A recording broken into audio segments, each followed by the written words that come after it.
अस्सलाम वालेकुम।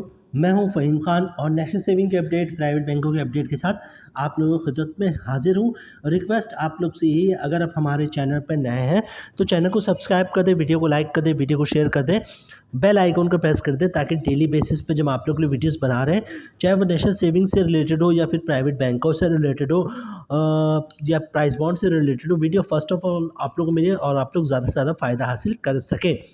जनाब, चलते हैं आज की वीडियो की तरफ। आज की जो वीडियो है वो मेरे लिहाज से तो बहुत ही इंटरेस्टिंग है, ठीक है? और उम्मीद ये करता हूँ आप लोग को भी बहुत ज़्यादा पसंद आएगी। जिस तरह हमने थंबनेल पे मेंशन किया है अकाउंट के हवाले से है, ठीक है? और एक चीज़ इसमें और ऐड करूँ कि इससे पहले जो है हम इस टॉपिक पे एक वीडियो बना चुके हैं, लेकिन चूँकि वो उस वक़्त वो दौर वो था कि जब हमने अपना चैनल का स्टार्ट किया था और हमारे पास जस्ट फ्यू सब्सक्राइबर थे, तो अभी वक़्त की ज़रूरत के मुताबिक या आप लोगों के सवालात बहुत ज़्यादा इस टाइप के होते हैं कि आपको इन अकाउंट्स का नॉलेज नहीं है। तो इन अकाउंट्स को देखते हुए नज़र रखते हुए या फिर आपके सवालात को मद्देनज़र रखते हुए आज की ये वीडियो है, जिसके में जो मेन टॉपिक है वो ये है जनाब, प्राइवेट जब आप किसी ब्रांच का विज़िट करते हैं, चाहे प्राइवेट बैंक हो, माइक्रो फाइनेंस बैंक हो या फिर नेशनल सेविंग हो, ठीक है? किसी भी बैंक के ब्रांच का विज़िट करते हैं आप या फिर नेशनल सेविंग हो, ठीक है? जब आप किसी भी ब्रांच का विज़िट करते हैं और आपका जो पर्पज़ होता है वो अकाउंट खुलवाना होता है, तो अकाउंट कौन-सा खुलवाएँ, ये आज के हमारा टॉपिक है। मतलब अगर आप प्राइवेट बैंक जाते हैं तो उसमें कौन-सा अकाउंट खुलवाएँ, या अगर आप टीडीआर बुक करवाते हैं, ठीक है? टीडीआर बुक करवाने के लिए भी अकाउंट खुलवाना पड़ता है ताकि आपका प्रॉफ़िट उसमें आए। तो अगर आप टीडीआर बुक करवाते हैं तो उसके लिए कौन-सा अकाउंट खुलवाएँ, ठीक है? या नेशनल सेविंग वाले कौन-सा अकाउंट खोलते हैं या उसमें कौन-सा अकाउंट खुलवाना चाहिए, या फिर अगर आप फॉरेन करेंसी अकाउंट खुलवा रहे हैं, मतलब पाक रुपीज़ में अकाउंट नहीं खुलवा रहे हैं, डॉलर में खुलवा रहे हैं, US dollar, UK pound, euro या जापानीज़ येन में अकाउंट खुलवा रहे हैं, तो वो कौन-सा अकाउंट खुलवाएँ, ठीक है? ये फॉरेन करेंसी अकाउंट जिसको कहते हैं, ठीक है? जो मोस्टली लोग जो है वो यूएस डॉलर में खुलवा रहे होते हैं। बाकी बहुत दूसरी करेंसी भी खुलते हैं लेकिन बहुत कम खुलता है, मैक्सिमम जो है वो यूएस डॉलर में खुलता है, ठीक है? तो आज का टॉपिक ही बेसिकली ये है कि प्राइवेट बैंक में कौन-सा अकाउंट हो, या फिर अगर आप टीडीआर बुक करवाना है तो उसके लिए कौन-सा अकाउंट खुलवाना चाहिए। टीडीआर तमाम बैंकों में बुक होते हैं, ठीक है? या नेशनल सेविंग में कौन-सा अकाउंट खुलवाना चाहिए, या अगर कोई फॉरेन करेंसी मतलब डॉलर वगैरह में अकाउंट खुलवाना चाहते हैं तो वो कौन-सा अकाउंट खुले। तो वीडियो तो बहुत ही इंटरेस्टिंग है, ठीक है? उम्मीद है आप लोगों को पसंद भी आएगी। वीडियो की तरफ चलते हैं जनाब और देखते हैं कि हमने आपके लिए क्या प्रिपरेशन की है, क्या इन्फॉर्मेशन आप लोगों के लिए लेकर आए हैं। अच्छा, बात कर लेते हैं अकाउंट की। सिंपल अकाउंट मतलब आप प्राइवेट बैंक जाएँ या फिर माइक्रो फाइनेंस बैंक जाएँ या नेशनल सेविंग जाएँ, ठीक है? किसी भी ब्रांच का विज़िट करें, किसी भी बैंक की ब्रांच का विज़िट करें, तो जहाँ there is 2 types of account, सिर्फ़ 2 टाइप्स हैं अकाउंट के। अच्छा, क्या है? एक है करंट अकाउंट, एक है सेविंग अकाउंट, ठीक है? बहुत ही क्लियर है, बहुत ही सिंपल है, सिर्फ़ 2 टाइप्स के अकाउंट होते हैं, चाहे वो करंट होता है या फिर सेविंग होता है, ठीक है? अब बात कर लेते हैं, आप ये कहेंगे कि भई अब अगर एचबीएल की बात कर लें तो एचडीपीएल में महाना आमदन अकाउंट भी है, महाना सेविंग अकाउंट भी है, टर्म डिपॉजिट अकाउंट भी है, ठीक है, करंट अकाउंट भी है। आप तो कह रहे हैं 2 टाइप का अकाउंट है। तो देखिए, महाना आमदनी अकाउंट हो गया या फिर डेली मुनाफा अकाउंट हो गया या टीडीआर हो गया, ये सिर्फ सब सेविंग अकाउंट है, ठीक है? टाइप्स वही 2 हैं, ठीक है? एक करंट है, एक सेविंग है। फिर सेविंग के अंदर आ जाता है महाना आमदन अकाउंट हो गया, डेली मुनाफा अकाउंट हो गया, टीडीआर हो गया, ठीक है? और आसान सेविंग अकाउंट हो गया। ये सेविंग अकाउंट के अंदर मज़ीद इन्होंने कैटेगरी बनाई। इसी तरह करंट के भी बरकत, इस्लामी अकाउंट हो गया, ठीक है, करंट अकाउंट हो गया, आसान करंट अकाउंट हो गया। टाइप्स वही है, करंट और सेविंग। फिर उसके अंदर सब टाइटल समझ लें, मतलब सेविंग में भी 10 टाइप के सेविंग अकाउंट खोल दिए, ठीक है, करंट में भी 10 टाइप्स के करंट अकाउंट खोल दिए, ठीक है। तो टाइप्स तो बेसिकली 2 ही है, एक करंट अकाउंट और एक सेविंग अकाउंट। अच्छा, सबसे पहले बात ये कर लेते हैं जनाब कि हमें बैंक में करंट अकाउंट खुलवाना चाहिए या फिर सेविंग अकाउंट खुलवाना चाहिए। सबसे मोस्ट इंपॉर्टेंट थिंग है कि हमें बैंकों में करंट अकाउंट खुलवाना चाहिए या सेविंग अकाउंट खुलवाना चाहिए। अच्छा, देखिए होता क्या है, थोड़ा-सा 1 मिनट में आप लोगों का लूँगा। होता क्या है, जब आप बैंक के पास जाते हैं कि मुझे 1 लाख, 5 लाख, 10 लाख, 20 लाख रुपए कैश की ज़रूरत है, ठीक है? तो बैंक क्या करता है, या फिर कार की ज़रूरत है या फिर घर की चाहिए मुझे, तो बैंक करता क्या है, आपको घर का लोन दे देता है, ठीक है? बैंक क्या करता है, आपको कार को लोन दे देता है। बैंक आपको कैश की सूरत में लोन दे देता है। बैंक आपको क्रेडिट कार्ड की सूरत में लोन दे देता है। जाइए, आप 50,000 का शॉपिंग करें, क्रेडिट कार्ड लीजिए, पेमेंट क्रेडिट कार्ड से हो जाएगा, सामान आपको मिल जाएगा, फिर उसकी मंथली बाकी आप इंस्टॉलमेंट भरते रहें, ठीक है। तो ये सारी सूरतें क्या, मतलब आपने बैंक से कर्ज लिया है, ठीक है। बैंक से जो आप पैसे लेते हैं तो क्या कहलाता है, कर्ज, कर्ज कहलाता है। मतलब आपने कार लोन भी लिया है तो कार का कर्ज लिया है, हाउस लोन लिया है तो घर का कर्ज लिया है, घर का लोन लिया है, ठीक है। इसके बरक्स आ जाए, जब आप किसी ब्रांच का विजिट करते हैं और वहाँ अकाउंट खुलवाने के बाद अपने पैसे अकाउंट में जमा करवाते हैं, वो टर्म्स क्या होती है, ठीक है। एक टर्म तो ये हो गया, आपने बैंक से कार लोन ले लिया, हाउस लोन ले लिया, कैश लोन ले लिया, तो ये सारे लोन है। लेकिन यहाँ पे सिचुएशन बिल्कुल उसके अगेंस्ट है। पहले आपने बैंक से लिया था, अब आप बैंक को दे रहे हैं, तो ये क्या टर्म्स एंड कंडीशन होगी, ये भी वही है। पहले क्या किया आपने, हाउस लोन लिया, घर का लोन लिया, या फिर कैश लोन लिया, क्रेडिट कार्ड लिया, ठीक है, सोलर फाइनेंस लिया, तो ये सारे क्या लिया आपने, बैंक से लोन लिया, बैंक से कर्ज लिया। लेकिन आपने अकाउंट खुलवाने के बाद उसमें पैसे डिपॉजिट किए, तो ये सिचुएशन क्या है, ये टर्म्स एंड कंडीशन क्या है, ये भी लोन की है। ये कौन सा लोन है, बैंक ने आपसे लोन लिया, ठीक है। बात ज़रा समझने की कोशिश कीजिएगा, जो टर्म्स एंड कंडीशन है दोनों सेम है। आपने अपने अकाउंट में पैसे रखवाए तो वो टर्म्स एंड कंडीशन क्या है, वो भी लोन की। आपने घर का लोन लिया, गाड़ी का लोन लिया, कैश लोन लिया, क्रेडिट कार्ड लिया, वो भी लोन है, ठीक है। दोनों सूरतों में लोन है। एक तरफ क्या हो रहा है, आप बैंक से लोन ले रहे हैं, दूसरी तरफ क्या हो रहा है, बैंक आपसे लोन ले रहा है। आप जब जब बैंक में पैसे डिपॉजिट करवा रहे होते हैं, ठीक है, तब तब क्या हो रहा था, बैंक आपसे लोन ले रहा होता है। दोनों की टर्म्स एंड कंडीशन जो है वो लोन की होती है। अब ये सवाल ये पैदा होता है कि अकाउंट करंट खुलवाना चाहिए और सेविंग अकाउंट खुलवाना चाहिए। अच्छा, होता क्या है, बैंक करता क्या है, आपसे लोन लेता है। मतलब आपने पैसे डिपॉजिट करवाए अपने अकाउंट में, तो बैंक ने बेसिकली क्या किया, आपसे लोन ले लिया। आपसे लोन लेने के बाद बैंक करता क्या है, आपके पैसों को या आपके लोन को जो है वो बिजनेस में लगा देता है। अच्छा, किस टाइप के बिजनेस में लगाता है जनाब, वो जैसे किसी को हाउस लोन दे दिया, किसी को कार का लोन दे दिया, किसी को क्रेडिट कार्ड का लोन दे दिया, ठीक है, किसी को एलसी का लोन दे दिया, मतलब लेटर ऑफ क्रेडिट दे दिया, किसी को जो है कमर्शियल लोन दे दिया, जैसे के इलेक्ट्रिक को लोन दिया आपने, या फिर सुई सॉदर्न गैस कंपनी को लोन दिया। ये सारे कमर्शियल लोन कहलाते हैं, जो बड़े पैमाने पर इनकी अमाउंट होती है, बड़ी अमाउंट होती है, उस टाइप के लोन दे दिए।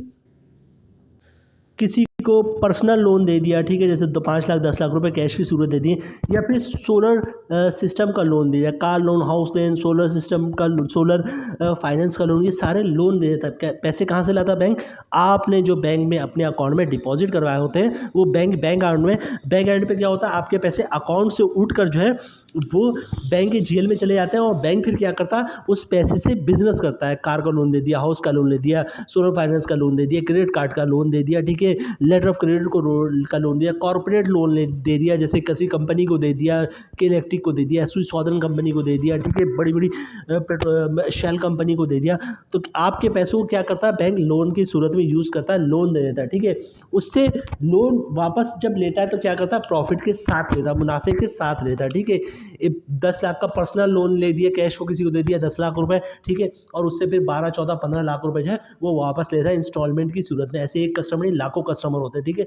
तो हर महीने जो है इंस्टॉलमेंट आ रही होती है उसकी, तो उसमें जो है बैंक का जो प्रिंसिपल अमाउंट होता है वो भी वापस आ रहा होता है, साथ में प्रॉफिट भी वापस आ रहा होता है, ठीक है, वो प्रॉफिट भी मिल रहा था। उस प्रॉफिट का बैंक क्या करता है, कुछ हिस्सा अपने पास रखता है, मतलब ज़्यादातर बैंक अपने पास हिस्सा रख लेता है, और कुछ आपको प्रॉफिट की सूरत में दे देता है। जो आप कहते हैं ना, बैंक वाला भी जो है वो मंथली सेवर अकाउंट में 20.60 प्रॉफिट दे रहा है, तो बैंक ला रहा कहाँ से, बैंक ने आपको भी पैसे को आगे बिजनेस में इन्वेस्ट किया, मतलब house loan, car loan, personal loan, solar loan, ठीक है, क्रेडिट कार्ड का लोन, ठीक है, और मुख्तलिफ एलसी का लोन, कॉर्पोरेट लोन, इस तरह लोन पे लोगों को कर्ज दे दिया, और उससे जो प्रॉफिट आ रहा है उसका ज़्यादातर हिस्सा खुद रख रहा है, कुछ हिस्सा आपको दे रहा है, ठीक है। तो बैंक इसी तरह काम कर रहा होता है, इसी तरह बैंक जो है वो चल रहा होता है। तो जनाब, अब यहाँ पे सवाल पैदा होता है कि मैंने पिछले वीडियो में भी यही कहा था, बैंक में सिर्फ और सिर्फ आप बैंक में सिर्फ और सिर्फ आप सेविंग अकाउंट खुलवाएंगे, करंट अकाउंट नहीं खुलवाएंगे, क्योंकि जब करंट अकाउंट में आप पैसे रखवाते हैं तो करंट अकाउंट में आपको 1 रुपए भी प्रॉफिट नहीं मिलता है, क्योंकि करंट अकाउंट की ये टर्म्स एंड कंडीशन होती है कि उसमें प्रॉफिट नहीं दिया जाता है, ठीक है। बहुत ज़्यादा करते तो बैंक क्या कर देता है, आपका चेकबुक फ्री कर देता है कि आप चेकबुक आप इशू करवाएंगे, इसके चार्जेस नहीं लगेंगे, एटीएम कार्ड आप लेंगे तो एटीएम कार्ड के चार्जेस नहीं लगेंगे, और अकाउंट मेंटेनेंस चार्जेस नहीं लगेंगे, बस जो चार्जेस है वे कर देता है, ठीक है।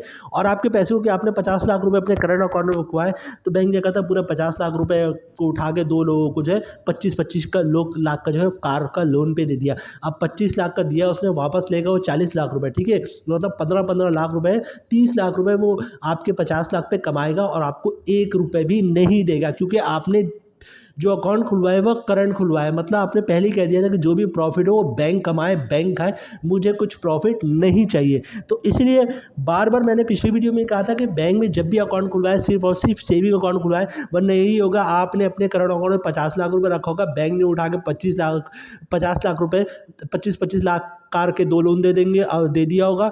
उस 2 लोन के अगेंस्ट वो 25 लाख का दिया था, 40 लाख वापस लेगा, 50 लाख पे वो जो प्रॉफिट मिलेगा बैंक को वो 40 लाख रुपए मिलेगा, ठीक है। 50 लाख रुपए आपको वैसे ही वापस कर देगा, बैंक बैठे बैठाए कुछ भी नहीं करना पड़ा और 40 लाख रुपए आपके ही पैसे पे उसको प्रॉफिट मिल जाएगा। तो कभी ये गलती मत कीजिएगा, बैंक में जब भी अकाउंट खुलवाएगा वो सेविंग अकाउंट खुलवाइएगा।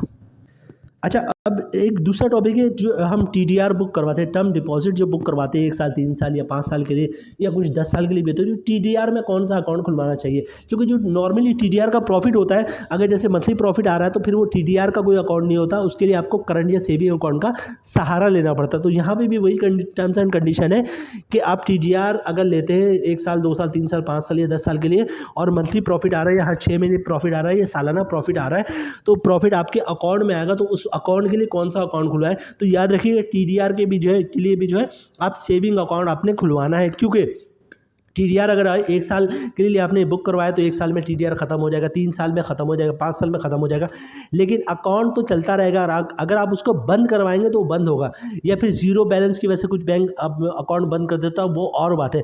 अदरवाइज बैंक जो आपका कंटिन्यू रहता है, खुला रहता है, ठीक है। अगर 500 रुपये डाल के आपने छोड़ दिया अकाउंट में, तो अकाउंट आपका डॉर्मेंट हो जाएगा, अनक्लेम हो जाएगा, लेकिन बंद कभी नहीं होगा, ठीक है। तो टीडीआर के लिए यही कीजिएगा, आप जब भी आप अकाउंट खुलवाएंगे सेविंग अकाउंट खुलवाएंगे, क्योंकि टीडीआर अगर ख़त्म भी हो जाए तो आप पर्सनल यूज़ के लिए जो है वो अकाउंट यूज़ कर सकते हैं, जो आपने टीडीआर के प्रॉफिट के लिए खुलवाया था। तो टीडीआर के लिए भी आप जो अकाउंट खुलवाएंगे जिसमें आपका प्रॉफिट आएगा वो सेविंग अकाउंट होना चाहिए।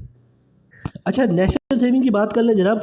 नेशनल सेविंग में कौन सा अकाउंट खुलवाना चाहिए? नेशनल सेविंग में चूँकि आप जो नॉर्मल प्रोसेस था, मतलब नॉर्मल से प्रोसेस जो मैनुअल प्रोसेस था वो तो ख़त्म हो गया, वरना पहले बहबूद की भी सिचुएशन ये थी कि बहबूद का चेक लेके जाते थे आप लोग, तो वो पूरा रजिस्टर्ड खोलता था, आपसे जो है वो सर्टिफिकेट लेता था, सर्टिफिकेट के नंबर और जो है डेट देखता था, फिर वो अपना इतना बड़ा मोटा रजिस्टर निकालता था, उसमें आपका सीक्वेंस नंबर निकालता था, फिर उसमें निकालने के बाद डेबिट क्रेडिट करने के बाद आपको प्रॉफिट दे देता था। तो ये तो पुराना प्रोसेस था। अब तो लेटेस्ट आ चुका है, मतलब अब तो सब कुछ कंप्यूटराइज हो चुका है, बहबूद का भी अकाउंट खुला था। तो जब आप नेशनल सेविंग जाएंगे तो वहाँ भी आपको अकाउंट खुलवाना पड़ता है, चाहे सर्वा इस्लामिक टर्म अकाउंट में इन्वेस्टमेंट करें आप, या फिर बहबूद सेविंग सर्टिफिकेट में इन्वेस्टमेंट करें, या किसी भी अकाउंट में इन्वेस्टमेंट करें। तो मेरी बात याद रखिएगा, नेशनल सेविंग वाले जो है वो तो खोलते ही करंट अकाउंट है, सॉरी, नेशनल सेविंग वाले तो खोलते ही सेविंग अकाउंट है।